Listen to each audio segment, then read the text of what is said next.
Bismillahirrahmanirrahim. Assalamualaikum warahmatullahi wabarakatuh.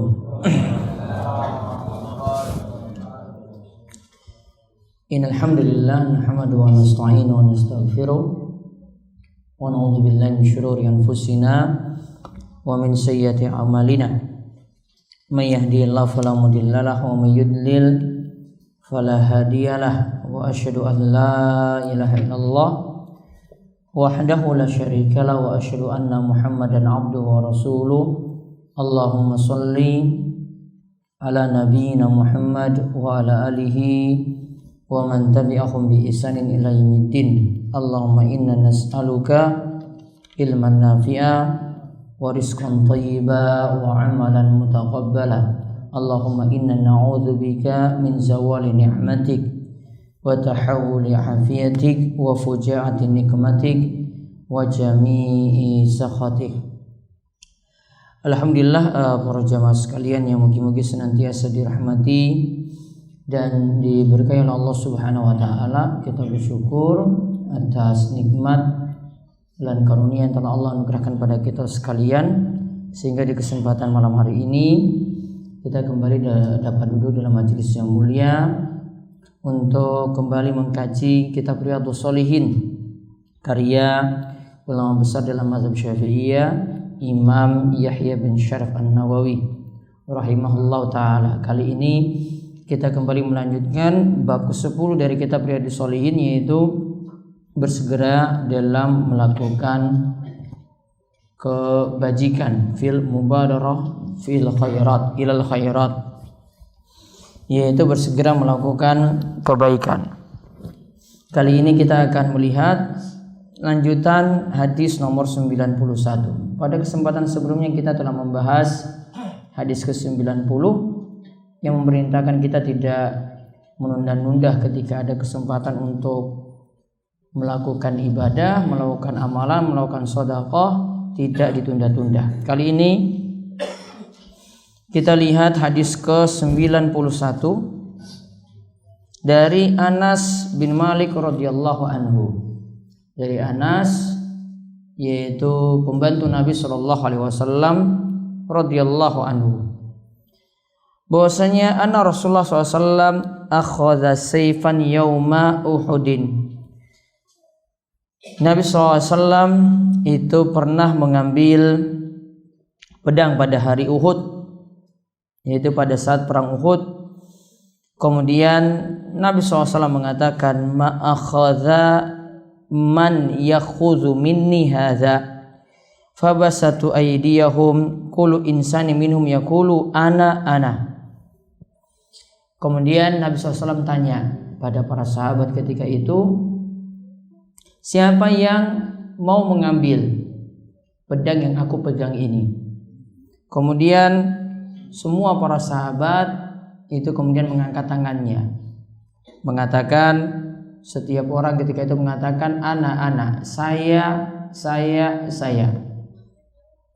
Kemudian Nabi SAW mengatakan, famay ya'khudhuhu bihaqqihi.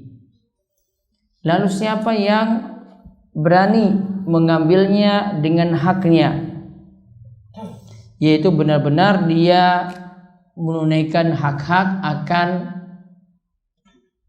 pedang ini ketika dia nanti diserahkan pedang tersebut pada dirinya. Kemudian ada orang yang bernama Abu Dujanah. Ada Dujanah yang terkenal, Abu Dujanah yang terkenal pemberani. Dia ketika itu mengatakan, ana akhudhuhu bihaqqihi fa akhadahu fa falaqa bihi hamal musyrikin. Kemudian yang namanya Abu Dujanah tadi lalu mengatakan, saya wahai Rasulullah, saya yang nanti mengambil pedang tersebut. Kemudian dia mengatakan, saya berani menunaikan pedang tadi dengan haknya. Benar-benar maksudnya pergi berjihad di jalan Allah Subhanahu wa taala. Lantas dia ambil, lantas dia perangi orang-orang musyrikin dengan penuh semangat. Dia tebas leher orang musyrikin ketika berada di medan perang. Hadis ini dikatakan diriwayatkan oleh Imam Muslim. Abu Dujana itu nama aslinya Simak bin Khorosah. Simak bin Khorosah. Kemudian ahjamal qaumu, artinya di sini tadi yang pertama semua mau mengacungkan tangan, saya wahai Rasulullah. Namun ketika Rasul tegaskan lagi, siapa yang mau mengambil senjata ini dengan benar. Kemudian ketika itu yang terjadi pada para sahabat, tawaqqafu fa ahjamal qaumu, di sini maksudnya mereka diam, tidak berani. Kemudian pengertian falaqo bihi, falaqo itu sama seperti kita temukan dalam surat Al-Falaq, qul a'udzu birabbil falaq. Falaq disebut falaq itu artinya membelah. Syaqqa, ya, falaq itu maknanya syaqqa, yaitu membelah. Hamal musyrikin yaitu ru'usahum, yaitu membelah leher-leher orang, kepala-kepala orang-orang musyrik. Berarti syaqqa tadi falaqo tadi maknanya itu adalah membelah. Jadi surat Al-Falaq, qul a'udzu birabbil falaq, Al-Falaq ini berasal dari kata membelah, karena sholat subuh atau waktu subuh ini membelah yang sebelumnya itu gelap gulita, dibelah kemudian akhirnya jadi terang benderang, jadi terbuka. Makanya falak disebut falak, itu dimaknakan dengan subuh karena waktu subuh itu beralih waktu dari malam yang gelap beralih menjadi terang dengan terbitnya fajar subuh. Nah, itu sedikit pengertian apa yang dibawakan oleh Imam Nawawi. Jadi di sini diberikan kosakata dan juga pengenalan siapa yang namanya Abu Dujana, Simak bin Khorosah. Kemudian beberapa kalimat yang tadi kurang dipahami dijelaskan oleh Imam Nawawi. Ini tanda bahwasanya para jamaah sekalian, Imam Nawawi bukan hanya menyusun beberapa kitab hadis atau beberapa kitab fikih, beliau juga punya kepakaran dalam sisi bahasa. Ya, beliau itu paham juga dari sisi lughah, dan memang karya beliau rahimahullah, beliau punya karya yang ada dalam bidang hadis itu ada seperti Riyadhus Shalihin ini, Syarah Sahih Muslim, ada juga dalam kitab fikih juga ada, bahkan dalam beberapa jenjang. Ada yang jenjang bawah, ya, yang singkat-singkat seperti Minhajul Thalibin, ada yang di atasnya lagi Rawdatul Thalibin, ada yang perbandingan mazhab itu dalam kitab Al-Majmu' Syarah Muhadzab. Kemudian dari sisi lughah, beliau diantaranya menyebutkan dalam kitab Riyadhus Shalihin ini, ada juga sisi bahasa juga yang beliau punya kitab tersendiri. Padahal Imam Nawawi umurnya itu singkat, hanya sekitar 40-an tahun. Ya, hanya sekitar 40-an tahun. Namun kalau belajar, satu hari itu menghabiskan waktu belajar itu mesti menghadiri 12 majelis. Ya, 12 majelis. Kalau kita ya satu hari cuma 1 jam. Kalau Imam Nawawi 12 majelis. Taruhlah satu majelis itu 1 jam, berarti 12 jam habis untuk belajar, belum untuk nulis, belum untuk urusan-urusan yang lainnya lagi. Ini kebiasaan beliau. Di antaranya kita dapat lihat bagaimana beliau punya kefakihan dalam menjelaskan kosakata juga seperti tadi. Nah, sekarang apa faedah-faedah dari hadis tadi? Yang pertama kita lihat tentang keberanian seseorang yang bernama tadi Abu Dujana. Sangat berani dalam berjihad. Sangat berani dalam berjihad. Sahabat-sahabat yang lainnya tadi awalnya berani ngacung, angkat tangan, semua mau pegang senjata Nabi SAW atau pedang Nabi SAW. Namun ditanya, siapa yang mau berjihad dengan benar, dengan gagah berani, dengan mengambil pedang ini? Cuma yang namanya Abu Dujana saja yang berani ngacung ketika itu. Saya wahai Rasulullah, saya bisa menunaikan dengan haknya.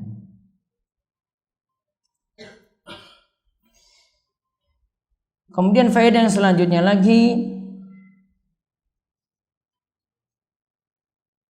Rasulullah SAW memotivasi para sahabat agar bisa semangat pergi berjihad. Agar bisa semangat pergi berjihad. Dengan cara tadi, siapa yang berani mengambil senjata beliau, teruskan untuk pergi berjihad. Namun tadi yang pertanyaan kedua yang beliau tanyakan, faman yakhudhu bihaqqi, siapa yang berani pergi jihad namun dengan benar, ikhlas lillahi ta'ala. Kemudian ketika pergi, ya dia benar-benar tunaikan aturan-aturan jihad ketika pergi berjihad. Jadi kita bisa simpulkan di sini, ini cara Rasulullah SAW di antara cara beliau untuk memotivasi para sahabat radhiyallahu anhum. Kadang Nabi SAW motivasinya dengan cara yang lain lagi. Pernah Ali bin Abi Thalib, ini jadi orang yang ditunjuk oleh Nabi SAW juga. Namun sebelumnya Nabi SAW itu tanya kepada para sahabat, atau beliau itu menceritakan kepada para sahabat, nantinya akan diserahkan bendera, yaitu bendera Panji. Kita sebut Panji itu maksudnya bendera ya, ketika perang ya. Bendera ketika perang ini kepada orang yang mencintai Allah dan Rasulnya, lalu Allah dan Rasulnya pun mencintai dirinya.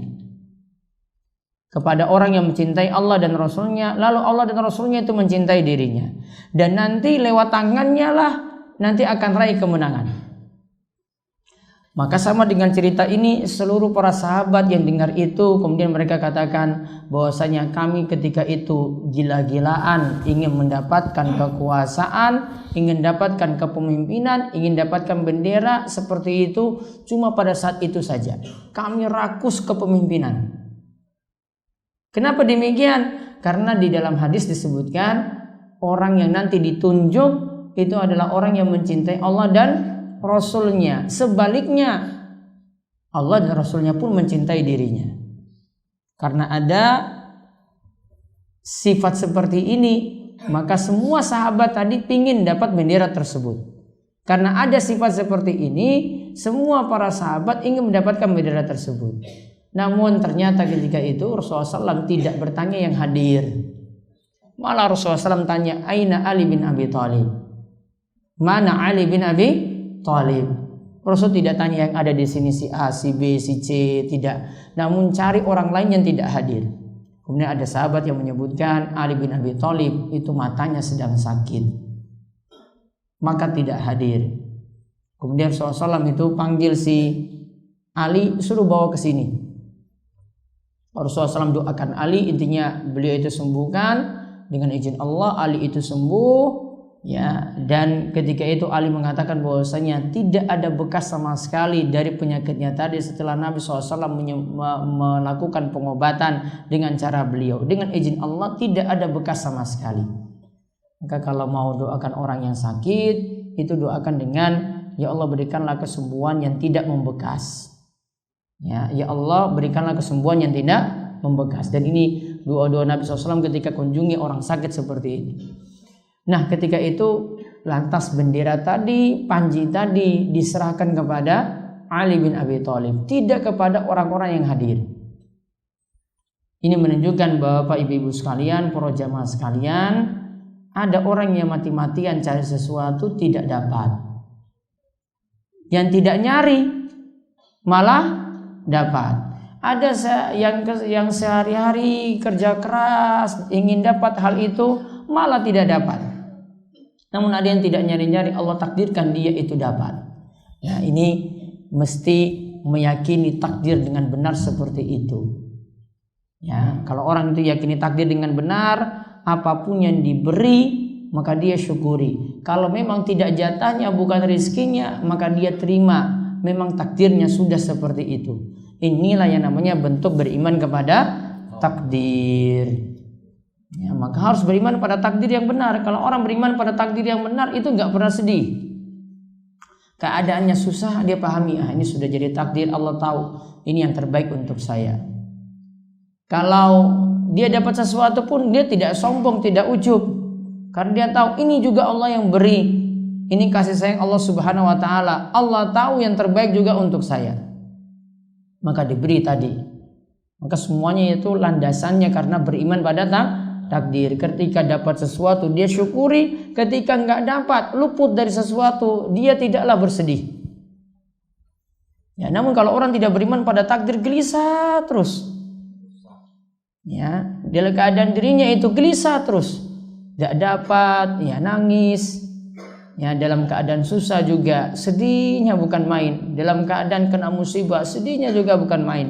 Tidak merasa bahwasanya Allah Subhanahu wa taala ada hikmah di balik itu. Allah takdirkan ini, ada hikmah-hikmah yang kita itu rata-rata tidak tahu. Kita tidak pandai untuk merenungkan seperti itu. Kita kembali tadi, berarti ini atas pilihan Rasulullah SAW memilih siapa yang nanti dipilih untuk berangkat. Dan ini salah satu motivasi Nabi SAW kepada para sahabat. Termasuk dalam kisah Ali bin Abi Thalib tadi. Dan ini juga jadi dalil yang menunjukkan keutamaan sahabat Ali bin Abi Thalib. Namun para ulama ya mayoritasnya itu menganggap urutannya dari khalifah yang utama itu dari Abu Bakar As-Siddiq radhiyallahu anhu. Setelah itu apa? Setelah Abu Bakar, Umar bin Khattab. Ya, setelah Umar, Utsman bin Affan. Ya, di antara keutamaannya juga Utsman bin Affan itu menikahi dua putri Nabi sallallahu alaihi wasallam. Setelah yang satu meninggal, Utsman menikahi yang lainnya. Siapa? Ummu Kulsum dan Ruqayyah. Kemudian yang keempat, Ali bin Abi Thalib. Abu Bakar, Umar, Utsman dan Ali. Kalau ada yang menganggap Ali itu lebih dulu, nah ini biasanya inilah pemahaman yang bermasalah. Menganggap Ali lebih dulu daripada Abu Bakar, daripada Umar, daripada Utsman, atau lebih mengagungkan Ali, lantas Abu Bakar, Umar, Utsman dikafirkan. Ya, lebih mengagungkan Ali, lantas Abu Bakar, Umar, Utsman dikafirkan. Nah ini pemahaman dari Rafidhah, pemahaman dari kaum Syiah yang menyimpang dari pemahaman terhadap para sahabat Nabi sallallahu alaihi wasallam. Lalu faedah yang lainnya lagi, boleh menyodorkan senjata kepada tentara atau pasukan ketika ingin menyerahkan pada dirinya. Ketika ingin menyerahkan. Namun yang diajarkan dalam Islam, adab untuk menyerahkan senjata atau pisau atau benda tajam, ya, bagian yang tajam itu bukan disodorkan kepada orang yang akan diberi, namun ke arah kita, yang bagian apa istilahnya, ini tajam, gagangnya itu yang diserahkan kepada orang yang berhak menerima atau yang akan kita beri senjata atau benda tajam tadi. Aturannya seperti itu. Namun dari sini boleh kita nawarkan atau katakan seperti ini siapa yang mau? Boleh saja kita ngajukan seperti ini kepada orang yang nanti akan diberi. Namun ketika menyerahkan, gagangnya yang kita serahkan, bukan bagian tajamnya. Ini demi menghormati orang yang akan diberi dan juga demi tidak mencelakai orang tersebut. Islam punya aturan seperti ini. Ya, Islam punya aturan seperti itu. Ini menunjukkan bahwasanya Islam ini mengatur untuk berbuat baik kepada siapapun.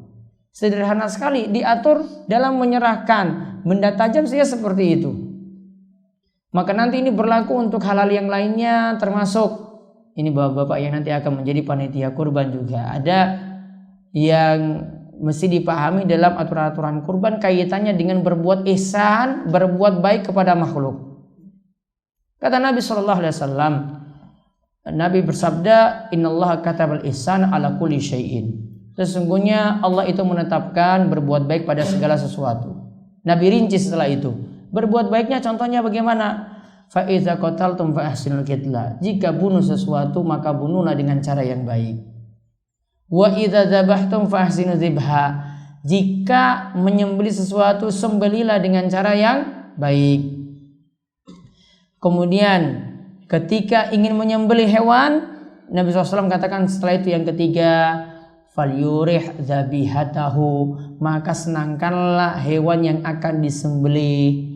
Dibuat bendanya yang tadi digunakan untuk menyembelih, dibuat tajam terlebih dahulu, jangan sampai tumpul, biar ketika disembelih itu langsung mati, tidak rasa sakit yang begitu lama. Jadi kalau paling bagusnya satu kali narik pisau langsung mati. Afdolnya seperti itu, bukan digorok-gorok terus sampai 10 kali 20 kali baru mati.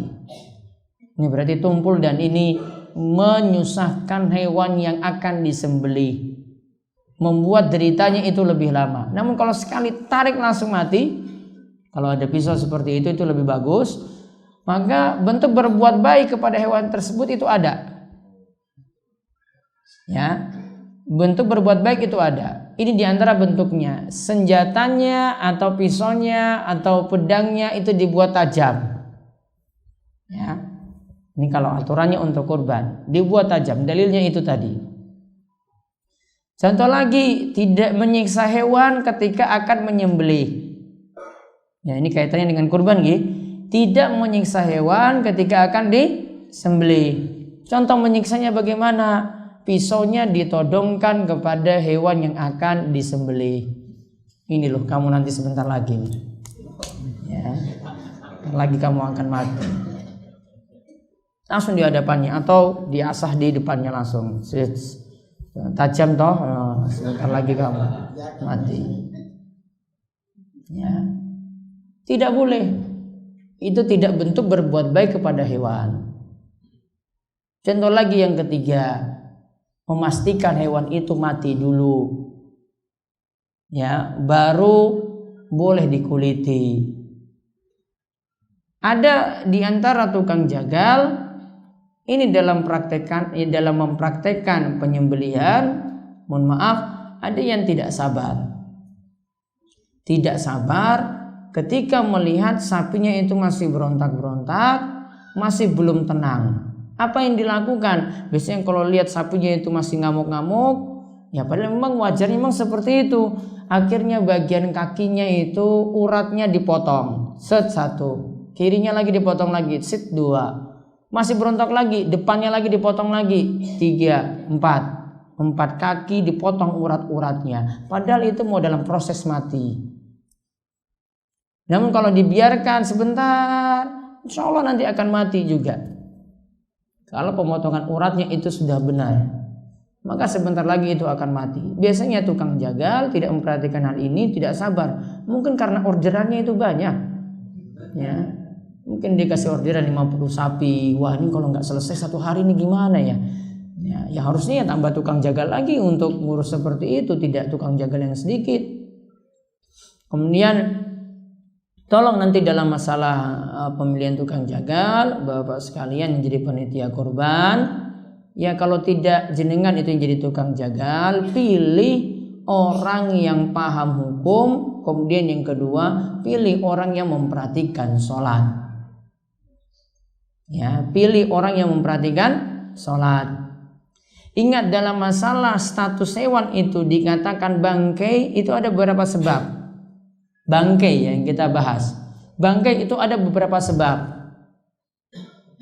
Bangkai itu disebut maitah, karena ini nanti kaitannya dengan kurban. Jangan-jangan kita makan bangkai ketika hewan kurban itu disembelih. Yang pertama itu kaitannya, ini disebutkan oleh Syekh Muhammad bin Shalih Al-Utsaimin. Beliau sebutkan yang pertama disebut bangkai, ini kaitannya dengan cara penyembelihan yang tidak benar.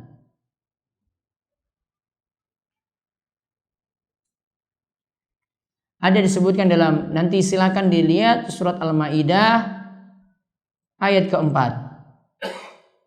Itu ada disebutkan wal munkhaniqatu, hewan yang mati itu karena dicekik. Pernah lihat ayam yang cuma diputar saja lehernya terus mati? Ya, ada seperti itu dijual di pasar. Itu matinya mati bangkai. Cara penyembelihannya tidak benar. Cara penyembelihan yang benar bagaimana? Ambil pisau tajam, kemudian disembelih ayam tersebut. Tidak main putar leher tadi. Kita sebut apa? Hah? cuma dipelintir gini lehernya terus mati. Ya. Dan biasanya nanti punya tanda ketika saat mau dimakan, kok kepalanya kayak gini, kok nggak kayak disembelih. Ya, biasanya kelihatan. Lihat dari cara penyembelihannya. Bisa jadi juga karena tidak disembelih, ini sudah sakit terlebih dahulu terus mati. Kambingnya mati atau sapinya itu mati. Tidak lewat proses penyembelihan. Statusnya berarti apa? Bangkai. Statusnya bangkai. Kemudian yang kedua, dari cara penyembelihan tadi, tidak memakai bismillah. Atau pakai bismillah namun disajikan untuk selain Allah. Ya. Karena ada dua bentuk di sini ya. Ada yang orang itu dia pakai untuk sajen misalnya, namun pakai baca bismillah ketika untuk sajen tadi, bismillah. Namun ini untuk sesajen pada selain Allah. Untuk tumbal, namun diawali dengan apa? Bismillah. Syirik. Ada yang untuk Allah, ada yang tidak seperti itu, namun dia tadi kalau tadi itu pakai bismillah, ini pakai nama selain Allah ketika menyembelih. Ya, dengan nama misalnya jin ini, jin itu, ya. Kemudian disembelih. Ini juga masuk syirik. Ya, kalau masuk syirik, maka yang dihasilkan itu hewan yang haram, statusnya bangkai. Ini cuma adalah masalah baca bismillah atau tidak. Makanya ketika para sahabat itu ragu tentang makanan daging yang diberikan oleh suatu kaum, mereka tanya pada Rasulullah SAW, "Wahai Rasulullah, kami dapat daging, namun kami tidak tahu daging ini dibacakan bismillah ataukah tidak." Ini tanda bahwasanya para sahabat sudah paham. Daging itu yang halal itu kalau disembelih itu dibacakan bismillah. Namun di sini masalahnya bukan itu. Statusnya itu masturul hal. Masturul hal itu maksudnya kita tidak tahu, tapi yang bawa ini orang muslim. Maka Nabi SAW sikapi bukan berarti tidak dimakan. Nabi katakan, sudah kamu tidak tahu bukan berarti itu jadi masalah. Sudahlah makanlah, namun sebutlah samu alaih. Namun sebutlah bismillah di awal. Tetap boleh dimakan.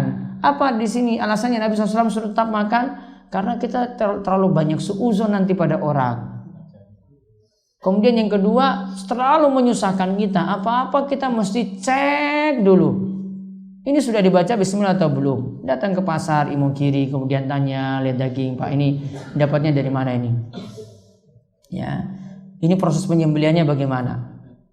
Mau coba bismillah apa ora? Terus yang menyembelih ini rajin sholat apa tidak? Detail seperti itu. Datang ke supermarket juga demikian, datang ke market-market yang besar juga demikian, tanya dulu kepada kasirnya coba. Ada juga yang sampai datang ke warung makan, tanya seperti itu juga. Mau makan ini. Karena saya pernah dapat pertanyaan ini langsung. Saat saya setiap kali mau makan di warung makan, saya itu tanya kepada penjual makanannya itu, dia sembelih bagaimana? Habis saya bilang, aduh Bu, kamu kayak gitu kok susah sekali hidupnya ya. Saya itu cuma kalau makan ya makan aja langsung, baca bismillah sudah selesai. Dia tanya detail. Urusannya ya jadi berat kamu tanya detail. Kalau nggak tanya-tanya makan saja ya sudah selesai. Ini masalahnya dia pengen tahu detail seperti itu. Intinya kalau itu dari orang-orang muslim, ini ada di negeri kita, maka kita anggap itu asalnya itu halal. Kalau ragu-ragu sudahlah baca bismillah di awal terus kemudian makan. Terus yang ketiga, status dikatakan bangkai. Tadi yang pertama cara penyembelihan, yang kedua bismillah. Yang ketiga, orang yang menyembelih. Orang yang menyembelih itu cuma dari dua golongan.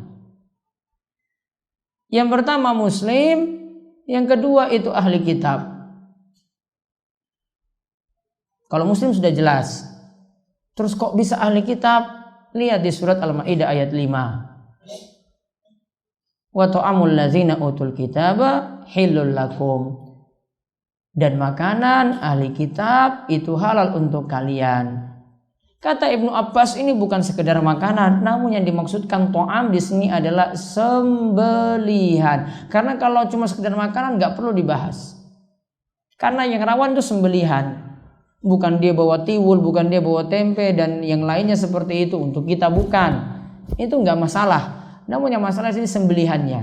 Maka Allah tegaskan, wa ta'amul ladzina utul kitaba hillul lakum. Makanan ahli kitab itu halal untuk kalian.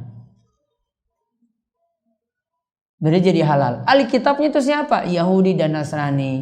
Yahudi Nasrani yang dulu apakah yang sekarang? Yang sekarang juga sama. Karena sama-sama punya kitab. Walaupun semuanya kitabnya sudah berubah.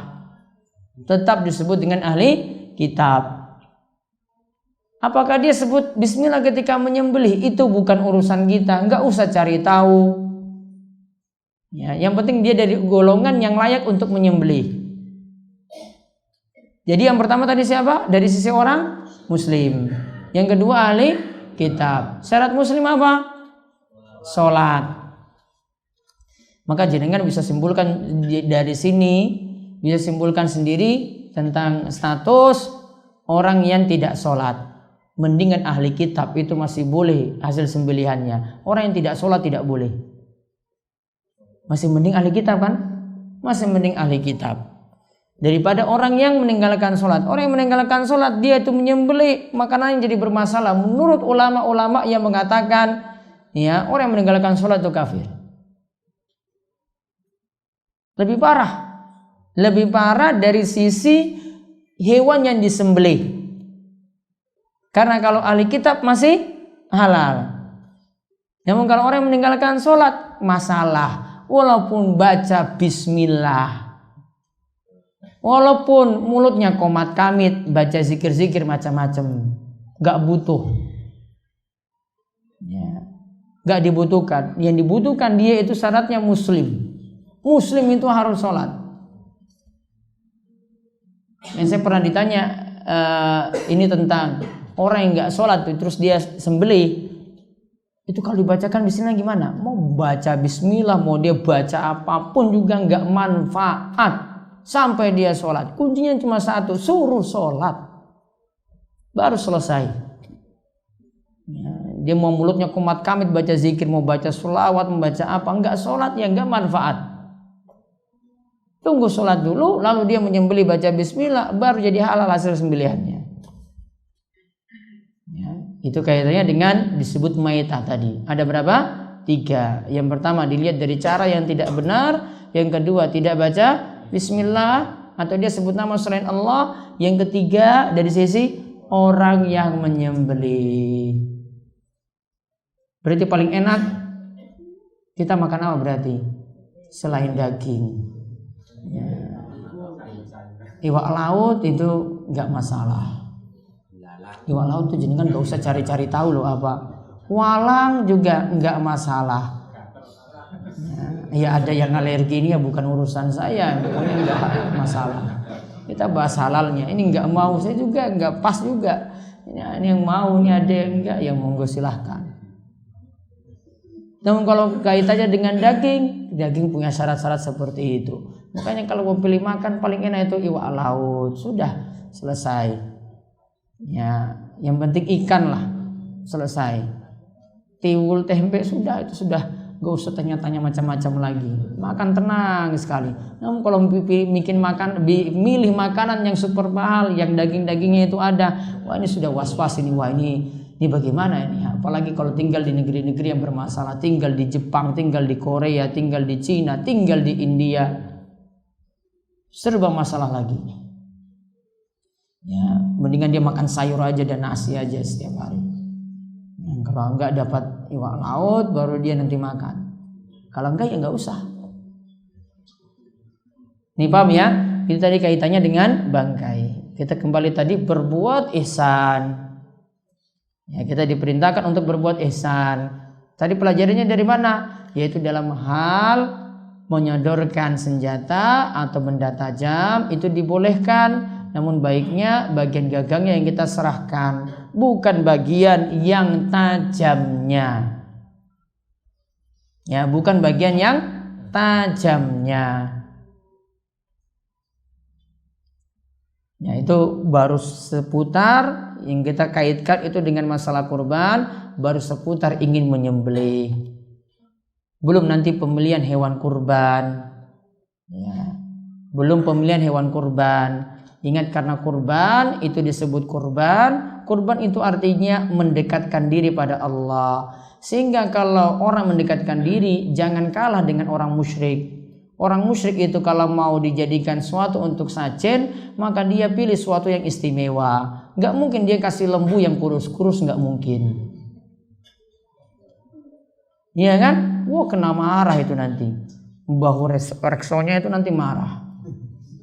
Ya, yang diberikan sajen juga itu nanti marah. Marah besar. Apa-apaan kamu sajikan saya itu kurus-kurus kayak gini. Maka sama, kita mau berkurban karena ini untuk Allah, lillah, pilih yang terbaik. Ya, hewannya itu dipilih yang terbaik. Dihindarkan yang cacat-cacat. Ada cacat yang wajib dihindari, ada. Kalau ini ada, membuat hewannya jadi bermasalah. Disebutkan dalam satu teks hadis. Buta sebelah, jelas butanya. Sakit, yang jelas sakitnya. Pincang, yang jelas pincangnya. Apalagi? Kurus, yang sampai tidak punya, sampai sumsum tulang pun gak ada. Ini wajib dihindari, wajib. Kalau ada berarti cacat. Kalau ada cacat ini tidak boleh dijadikan kurban. Namun kalau ada cacat yang kedua yang hukumnya makruh, tanduknya patah, retak, kupingnya bolong atau terpotong, terus biji pelirnya cuma satu, kita sebut apa? Sanglir. Ya, biasanya kan turun harganya nggih, turun harganya. Makruh. Kenapa sebut makruh? Dia tidak berpengaruh, cacat-cacat yang kedua ini tidak berpengaruh pada kualitas daging. Ya, tanduknya mau patah, dia tetap bisa gemuk. Kupingnya itu ada yang bolong atau ada yang terpotong, tetap bisa lemu. Sanglir juga tetap bisa lemu. Jadi tidak terpengaruh dengan cacatnya tadi. Itu namanya cacat yang makruh.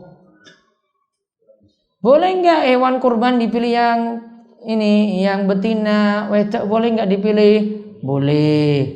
Apalagi kalau nggak punya duit untuk dapat yang lanang karena super mahal, maka beli yang tadi yang betina harganya lebih murah, boleh. Namun kalau ada yang jantan itu lebih bagus.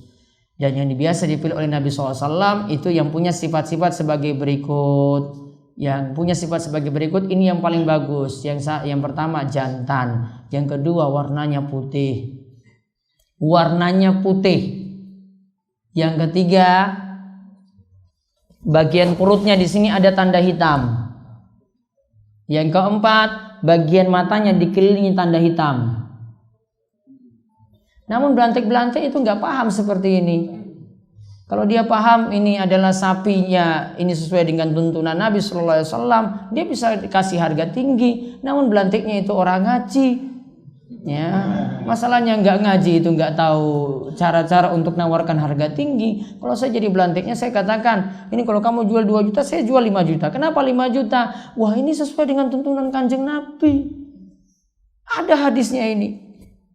Ya. Belantiknya orang ngaji.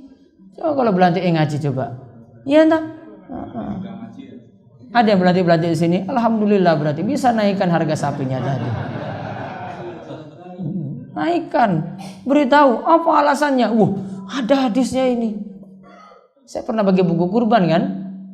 Ya, sudah ada di situ rinciannya. Ada warna putih, tanduknya sempurna, masih lengkap, itu harus harganya lebih mahal. Nah, belati-belati cuma melihat ini gemuk apa tidak gitu, baru ini. Sebenarnya kalau dari sisi fisiknya, penampilannya bisa dibuat harganya lebih tinggi. Ya, itulah bedanya orang ngaji dengan orang yang tidak ngaji.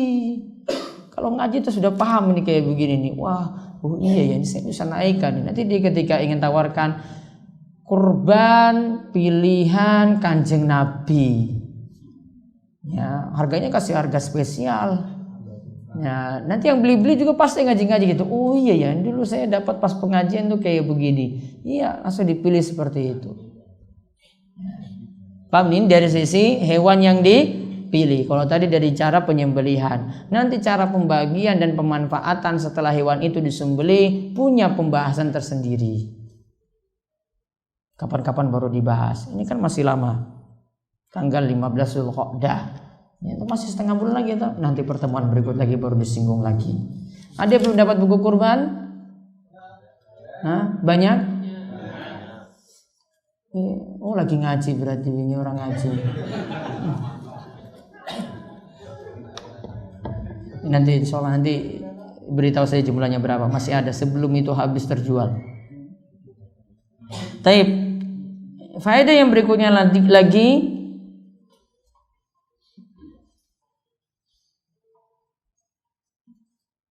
tadi setelah Abu Dujana, ingat ya, Abu Dujana itu kalau punya anak itu namakan, ini bagus sekali namanya nih. Kayak kelihatan gagah berani gitu. Namanya siapa? Abu Dujana. Oh masya Allah, itu yang dulu diberikan Nabi SAW pedang. Berarti pemberani. Ya, jangan pakai nama-nama yang sedih-sedih gitu. Ya, Abu Dujana. Abu Dujana di sini kita lihat ketika diberikan pedang, dia yang mau memegangnya dengan cara yang benar. Berarti menunjukkan bahwasanya manusia itu bertingkat-tingkat. Dari sisi semangat, dari sisi iman. Ya, itu bertingkat-tingkat imannya. Ada imannya kokoh, ada imannya lembek. Ya, ada yang pemahaman agamanya bagus, ada yang pemahaman agamanya kurang. Para sahabat seperti itu, tingkatan iman mereka berbeda-beda. Sehingga ada yang disodorkan mau pergi perang, Abu Dujana lebih duluan mau berani ketika itu. Dia imannya lebih kokoh dalam masalah ini. Mungkin yang lainnya juga sama, namun tidak seberani dari Abu Dujana. Ya, menunjukkan bahwasanya orang itu bertingkat-tingkat, termasuk bertingkat-tingkat juga dalam sisi iman. Maka iman seorang muslim antara satu dan yang lainnya itu berbeda-beda, tidak dalam satu derajat. Iman itu berbeda-beda, tidak dalam satu derajat. Dan tidak boleh dikatakan si A ini atau para sahabat Nabi SAW ini derajatnya sama dengan kita-kita. Tidak boleh.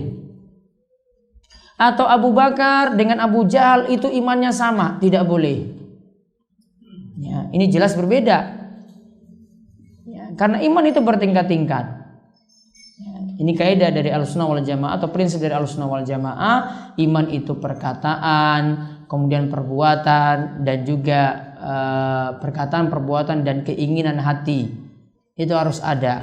Kemudian iman itu bertambah dengan ketaatan, berkurang itu karena maksiat. Kemudian juga yang dibahas di sini, iman juga berbeda-beda tingkatannya.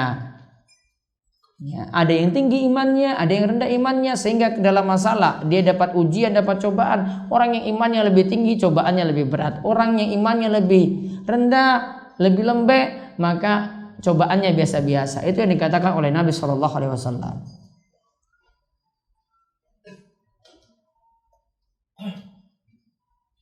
Kemudian faedah yang lainnya lagi dari hadis ini, ketika seorang pemimpin memerintahkan untuk berjihad, maka wajib untuk pergi berjihad. Maka wajib untuk pergi berjihad.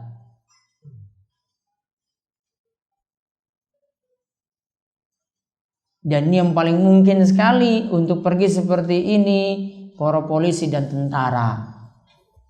Ya, ini paling lebih mungkin. Kalau rakyat-rakyat sipil nggak diajak seperti ini. beda yang punya tugas.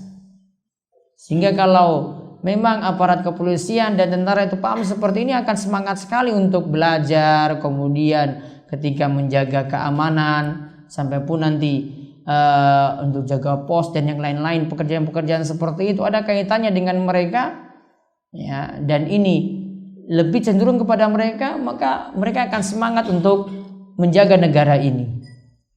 Salah satu contoh, ini bahkan jadi amal jariah. Ketika seorang itu menjaga di medan jihad, kemudian mati di situ, maka dari penjagaannya tadi Nabi SAW katakan dia mendapatkan pahala terus sampai nanti, ya, dia itu walaupun sudah meninggal di dalam kubur, tetap pahalanya terus ngalir. Ini bagi orang yang mati ketika menjaga di medan perang. Ini cuma tadi saya katakan cuma mungkin dilakukan oleh polisi dan tentara-tentara saja, karena mereka punya tugas seperti itu. Ya, maka kalau tentara dan polisi itu ngaji, alhamdulillah sekali dapat petunjuk, karena seperti inilah nanti jalan mereka. Ya, dibuat pengajian-pengajian seperti ini karena bentuk-bentuk jihad itu lebih diarahkan kepada mereka daripada kita-kita. Ya, daripada kita-kita berjuang seperti ini. Ini semua yang Nabi SAW ajarkan kepada mereka.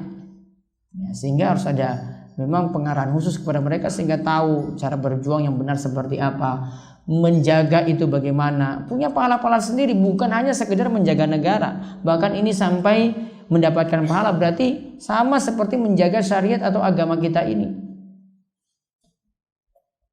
Kemudian yang terakhir, faedah dari hadis ini menunjukkan ada kesempatan untuk beribadah, berjuang, berjihad. Ambil kesempatan tersebut, tidak menunda-nunda.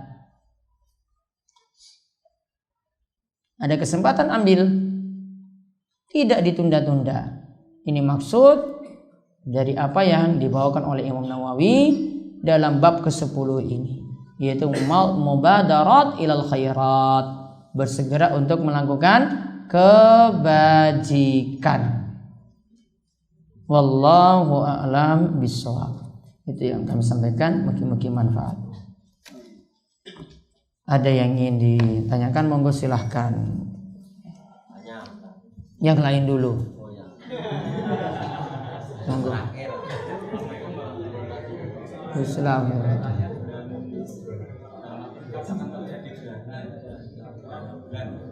Akan terjadi gerhana bulan.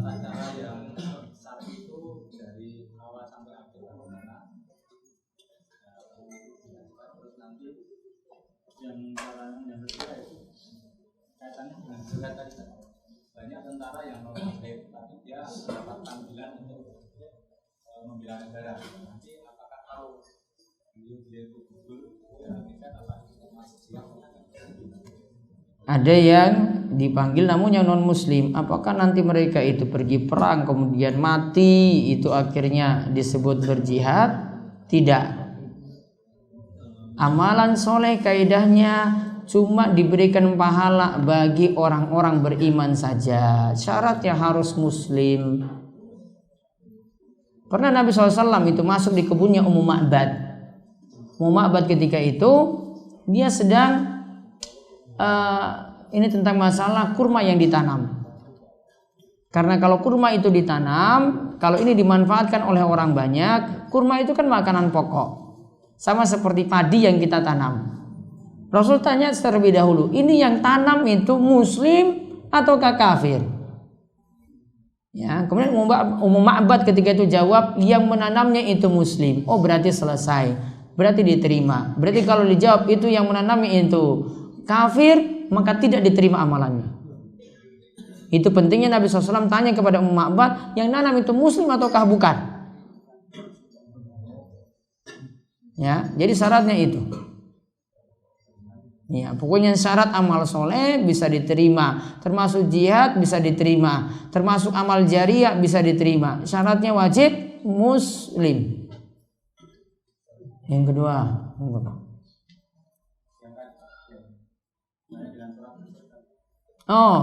sholat gerhana perlu diterangkan juga. Baik. Satu, sholat gerhana perlu dipahami. Kita lakukan ketika gerhana itu benar-benar terjadi. Berarti di Imogiri ini terlihat gerhana. Karena Nabi SAW itu katakan, ya idza ra'aitumuha, jika kalian itu melihat gerhana maka lakukanlah sholat. Berarti sebaliknya, kalau gerhana tidak terlihat, tidak, meskipun terlihat di TV, karena yang dimaksudkan adalah lihat langsung. Maka kalau diperkirakan seperti ini, diperkirakan pun belum menunjukkan nanti malam itu sholat, tunggu sampai terlihat terlebih dahulu. Ya, ini syarat pertama. Kemudian adapun yang kedua, cara pelaksanaannya sebenarnya sederhana, namun ada sedikit perbedaan sholat gerhana ini dibandingkan sholat yang lainnya. Sholat gerhana nanti terdiri dari dua bagian, yang pertama sholat, yang kedua khutbah sholat gerhana. Kalau sholat gerhana ini dilakukan di masjid berjamaah, kalau dilakukan di masjid berjamaah. Namun boleh pilihannya, karena Nabi SAW cuma mengatakan tadi, jika kalian melihat gerhana maka sholatlah, maka masih boleh melakukan sholat sendiri. Ya, masih boleh melakukan sholat sendiri di rumah. Kalau seandainya tidak ada jamaah di masjid. Namun kalau melakukan jamaah di masjid, setelah itu ada khutbah sholat gerhana. Nah, kemudian cara melaksanakannya, sholatnya terdiri dari 2 rakaat. Namun setiap rakaat itu ada 2 rukuk, ada 2 sujud. Saya ulang, setiap rakaat ada 2 rukuk, ada 2 sujud. Yang normal kita lakukan 1 rakaat, 1 rukuk, 2 sujud, nggih. Namun yang ini sholat gerhana, dalam 1 rakaat ada 2 rukuk dan ada 2 sujud. Paham ini? Ada 2 rukuk, ada 2 sujud. Nah, sekarang cara pelaksanaannya diperhatikan. Kita kerjakan sholat seperti biasa. Terus baca Al-Fatihah. Setelah baca doa iftitah. Setelah baca Al-Fatihah, setelah itu baca surat yang lainnya yang panjang. Jadi dikenal dalam sholat gerhana itu tidak ada surat-surat pendek, itu tidak ada. Kenapa tuntut surat yang panjang? Kalau gerhananya 2 jam berarti sholatnya 2 jam sampai selesai. Sesuai tuntunan seperti itu. Kalau mampu, kalau imamnya ya cuma seputar surat kulkul saja sudah, gimana lagi mau dipaksakan. Ini kalau mampu baca surat yang panjang. Lihat, Al-Fatihah surat panjang. Setelah itu ruku, Allahu Akbar. Setelah ruku, rukuknya juga di sini sama lamanya seperti berdirinya. Panjang juga. Karena rata-rata gerakan Nabi SAW untuk gerakan berdiri, gerakan ruku, gerakan bangkit saking ruku, gerakan sujud, itu rata-rata sama. Ya, kita balik lagi. Setelah ruku bangkit, sami Allahu liman hamidah, rabbana walakal hamdu. Setelah itu tangannya sedekap lagi, lanjut baca surat lagi, Al-Fatihah, baca surat panjang lagi. Setelah itu turun rukuk. Setelah itu turun rukuk lagi. Setelah itu bangkit lagi, sami Allahu liman hamidah, rabbana walakal hamdu. Baru turun sujud. Rukuknya sudah 2 kali. Rukuknya sudah 2 kali. Baca suratnya berarti juga sudah 2 kali. Baru turun sujud, Allahu Akbar. Lalu lakukan 2 kali sujud, bangkit ke rakaat yang kedua. Lakukan seperti rakaat yang pertama. Dalam 1 rakaat ada 2 ruku, ada 2 sujud. Sudah selesai sampai salam. Baru kemudian setelah itu imam naik mimbar memberikan khutbah singkat tentang gerhana. Dia jangan bahas politik, namun bahas gerhana. Nah, karena kondisinya beda. Kalau kait-kait kan gak manfaat. Kalau terjadi gerhana ya bahas gerhana. Nggak ada kaitannya dengan politik di sini. Wah, ini terjadi gerhana terjadi karena ada politik ini kayak gini. Apa nyambungnya? Nggak boleh bahas di situ. Bahas gerhana ya sholat gerhana, ya khutbahnya ya bahas tentang seputar gerhana. Anjuran untuk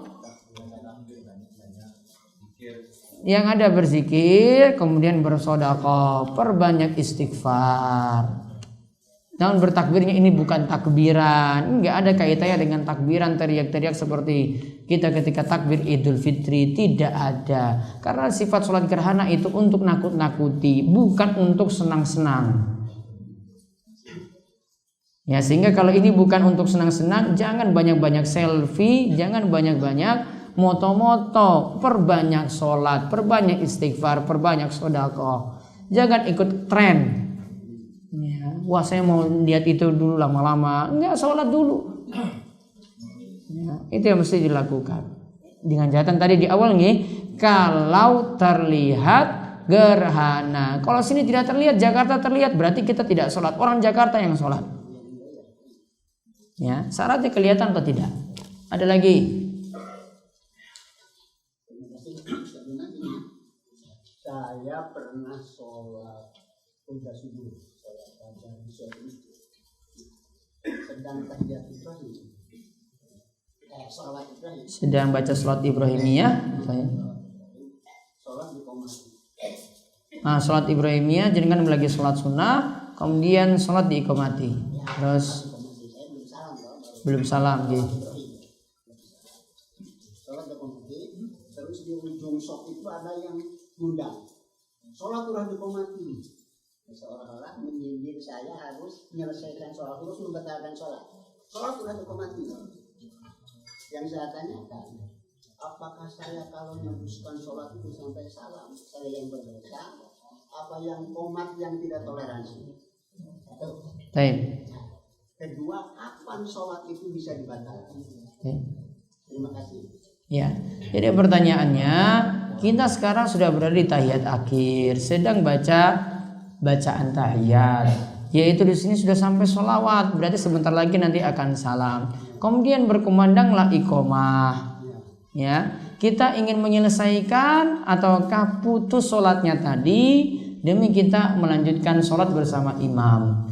Di sini nanti dirinci. Ya, kalau kita itu tetap masih bisa menyelesaikan dan tidak terlalu terat dari imam, kalau kita rampungkan nanti dapat imam juga, maka kita tetap lanjutkan sholat sampai selesai. Namun kalau kita itu mulai saking awal, mulai dari rakaat pertama, lagi rakaat pertama, baiknya dibatalkan. Karena Nabi SAW itu mengatakan tidak ada sholat sunnah ketika iqomah itu berkumandang selain sholat wajib.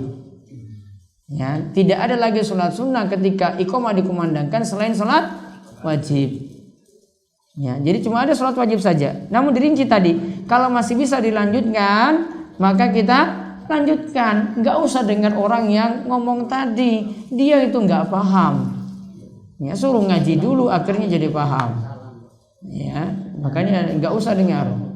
Itu kadang mungkin tiang sepuh, orang yang masih emosian, yang kadang nggak punya ilmu. Mereka kita kayak gitu. Cukup kita lanjutkan saja. Kalau mau jelaskan nanti ketika dia tanya, kok dilanjutkan sholatnya? Nah, jawab saja, kan saya masih bisa menyelesaikan, saya tidak telat dari imam. Kecuali kalau kita selesaikan, akhirnya imam sudah sampai mau rukuk, baru kita nanti ikut. Nah, itu baru masalah. Ini masih bisa dapati imam karena cuma sholat Ibrahimiyah. Maka kalau sudah sampai sholat Ibrahimiyah, sudah selesaikan sampai situ. Karena itu rukun, baru salam, baru lanjutkan sholat ikuti imam. Tidak perlu tambah dengan doa-doa yang banyak lagi karena sudah iqomah. Karena tadi aturannya tidak ada lagi sholat sunnah ketika iqomah berkumandang kecuali sholat wajib saja yang boleh dilakukan. Wallahu a'lam bishawab. Terus hukum kapan sholat itu bisa dibatalkan? Nah, dirinci tadi kapan kita? Kalau sholat fardu baiknya tidak dibatalkan. Allah berfirman, wala tubtilu a'malakum, jangan batalkan amalan kalian. Karena sholat wajib dilanjutkan. Namun kalau sholat sunnah bebas untuk dibatalkan. Karena sifat sholat sunnah lebih ausa, kata Imam Suyuti. Ausa itu apa? Lebih longgar aturan-aturannya. Tidak seketat sholat wajib. Sedang sholat fardu terus gempa gitu.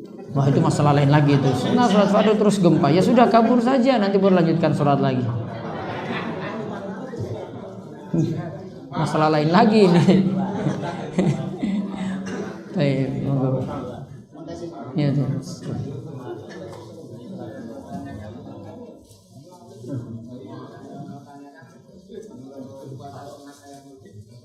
puasa sunnah Ayyamul Bid ya.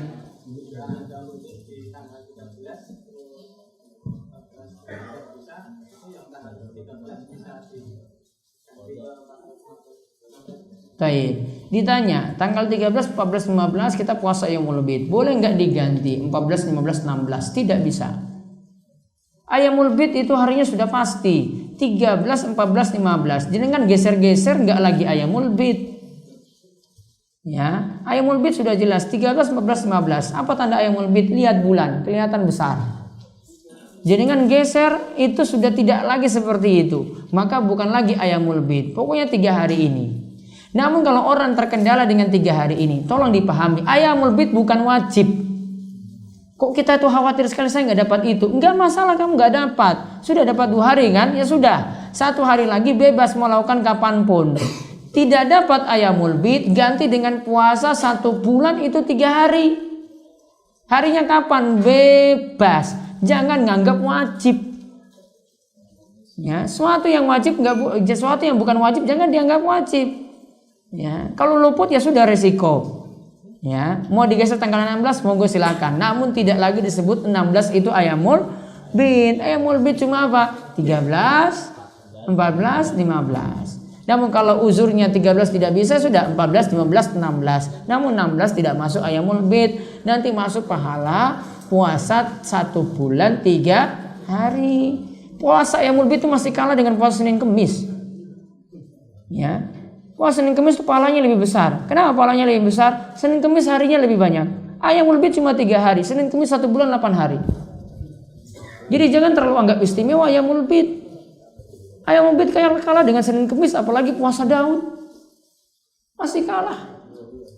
Ya, kebanyakan kita pahami Ayyamul Bid itu super istimewa. Saya katakan masih kalah dengan Senin Kemis. Ya, seperti yang dikatakan oleh Said bin Waf Al-Qahtani juga ketika beliau jelaskan tentang masalah puasa, ya, tentang masalah puasa Ayyamul Bid dengan Senin Kemis, beliau katakan lebih afdal puasa Senin Kemis daripada Ayyamul Bid. Karena harinya lebih banyak. Ya, jadi tadi solusinya kalau tidak mampu lakukan di 3 hari ini, lakukan bebas di hari kapanpun. Yang penting 1 bulan itu ada 3 hari puasa sunnah. Namun kalau mau lakukan yang lebih afdal, lakukanlah puasa Senin Kemis. Wallahu a'lam. Ada lagi? Lanjutkan Pak. Apa ya? Iya. Itu yang wajib itu kan ada 3 hari. Ketika kita hanya bisa melakukan 2 hari, apakah ganjarannya itu berkurang? Bagaimana yang? Apakah ganjarannya berkurang kalau kita cuma 2 hari saja? 2 hari berarti tidak dapat satunya. Ya jelas berkurang.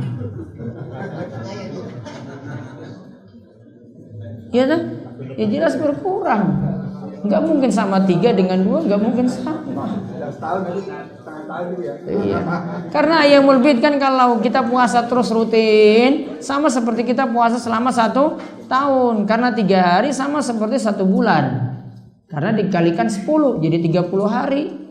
Kalau cuma 2 akhirnya kurang, cuma dapat 20 kali. Tetap dapat ganjaran. Yo nggak dibilang nggak dapat ganjaran, cuma dapat ganjaran 2 hari. Terus Tadi dikatakan jannah menerima pedang dan melihatnya. Kemudian memenggal kepala orang-orang musyrik, ya.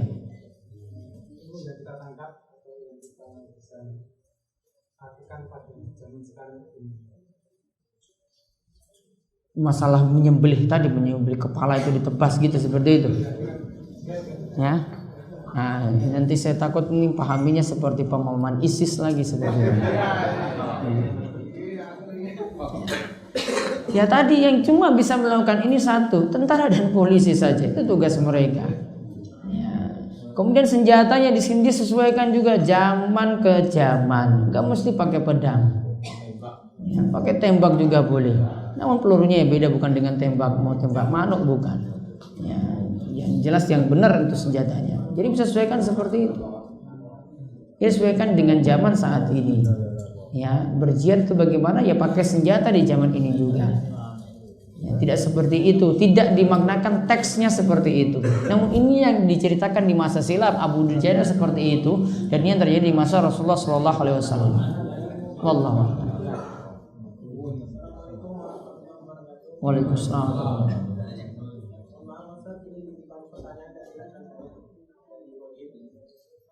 Jadi beliaunya punya mertua. Jadi beliau itu kan punya tanah pekarangan yang sudah dibeli dari hasil gaji beliau. Nah, sementara tanah pekarangan itu ditanami pohon kelapa. Nah, setiap hasil pohon kelapa itu diambil oleh mertuanya. Nah, beliau itu maunya mertuanya itu izin. Nah, apakah harus izin apa tidak? Sementara memang itu kan hasil dari dia itu. Kemudian pekarangan. Nah, apakah mertuanya mengambil hasil itu halal apa haram? Baik. Jadi ada tanaman apa tadi? Kelapa. Kemudian diambil oleh mertua. Ya, diambil tanpa izin. Gitu. Berarti menantunya ini nggak ridho itu diambil. Ya, begitu. Maunya izin sama dia. Seandainya direlakan saja gimana? Ini dengan mertua ya, masa pelit-pelit banget nih. Iya, nanti sampaikan ya pada yang nanya, kenapa nggak relakan saja? Sudahlah sama mertua, buat baik pada mertua kayak gitu. Nggak usah terlalu neko-neko nanti harus izin dulu. Oh, sama orang tua juga kok.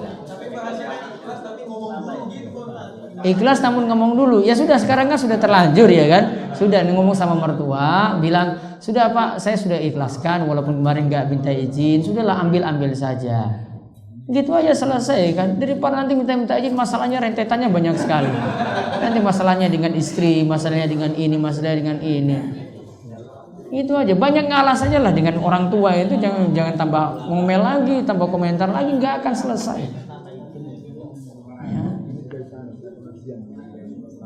Sudah? Sudah Pak Tentara? Pon? Sudah ya? Bilang seperti itu. Apa lagi? Apa lagi titipan apa lagi? Meminjamkan uang 25 juta kepada orang lain. Terus jaminannya gadenya sawah. Ya, terus sawah itu digarap oleh dia, tapi kan tidak ada perjanjian untuk digarap, itu hanya jaminan saja. Terus digarap. Sawah digarap oleh orang yang meminjamkan uang. Ya, terus. Nah, hasilnya itu apakah halal atau tidak? Makainya saja sudah riba. Makai sawah tadi yang barang gade riba. Makan hasilnya lagi nanti makan riba. Serba salah.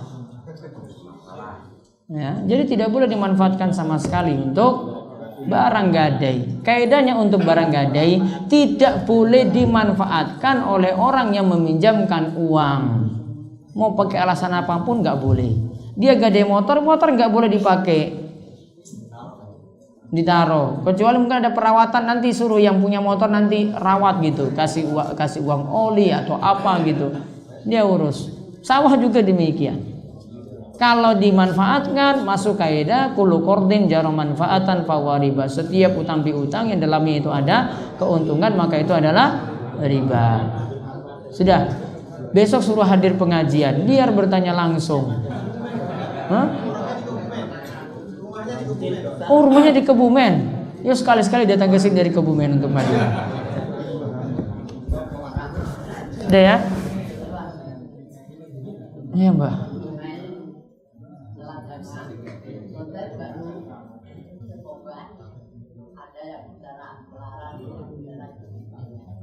Ketika sholat jamaah, terus berarti sholat Jumat. Sholat Jumat pas lagi khutbah Jumat ada yang bicara, terus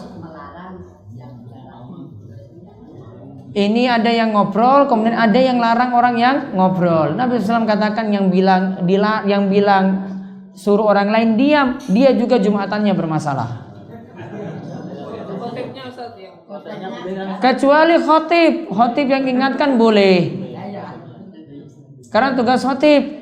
Namun kalau yang kanan kiri yang ingatkan, hei diam, berarti yang bilang diam juga Jumatannya bermasalah. Karena nanti jadi ribut. Ini dia bilang diam, nanti yang ini jawab lagi. Terus kenapa kalau saya ribut? Enggak selesai masalahnya. Namun kalau khotib nanti ngomong, jamaah di belakang itu tolong diam. Kalau enggak keluar saya dari masjid. Nah, khotib nggak masalah. Bahkan khotib wajib untuk ingatkan jamaah yang ngeyel-ngeyel seperti itu. Kalau isyarat seperti diam ya. Isyarat. Oh, isyarat. Isyarat beda. Yang penting nggak ngobrol. Jadi orang bicara terus kita isyarat. Kita isyarat suruh gini, itu nggak ngobrol namanya. Dosa ya. Tidak ikut dosa. Namun kalau bilangnya diam, malah masalah jumatannya. Cuma yang punya wewenang untuk ngomong khotibnya saja yang di mimbar. Dia boleh ingatkan itu adik-adik yang ribut, tolong diam.